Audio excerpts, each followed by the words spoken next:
Gulf खबरें में आप तमाम लोगों को वेलकम करती हैं।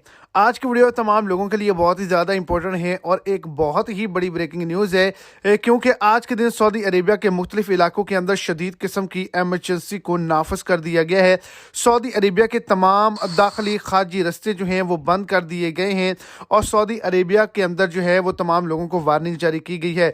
कोई भी शख्स इन इलाकों में नहीं जा सकता। तो वीडियो की तफसीलात को जानने के लिए वीडियो को एंड तक देखें और अगर इस चैनल पर आप फर्स्ट टाइम है तो लाजमी से चैनल को सब्सक्राइब करें, साथ में दिखे बेल आइकन को प्रेस करें, ऑल पे सिलेक्ट कर लें ताकि सऊदी अरब के रिलेटेड जो भी छोटी बड़ी अपडेट्स हों वो आप तक आसानी चल पहुंच के और सपोर्ट के तौर पर वीडियो को लाइक करके अपने दोस्तों तक भी इसको ज़्यादा से ज़्यादा शेयर करें। तो आपको बताता चलूँ कि सऊदी अरेबिया मक्का मुकरमा रीजन के अंदर और मदीना मुनव्वरा रीजन के अंदर जो है वो मौसम तब्दील हो रहा है, शदीद बारिशें हो रही हैं, जिसके नतीजे में जो सैलाबी सूरत हाल है वो बन चुकी है, जिसकी वजह से सऊदी अरेबिया के मुख्तलिफ इलाकों के अंदर शदीद किस्म की एमरजेंसी है। मक्का मुकरमा और मदीना मुनव्वरा रीजन के अंदर वार्निंग जारी की गई। कहा गया नशेबी मैदानी और खुले इलाकों की तरफ कोई भी शख्स सफर ना करे।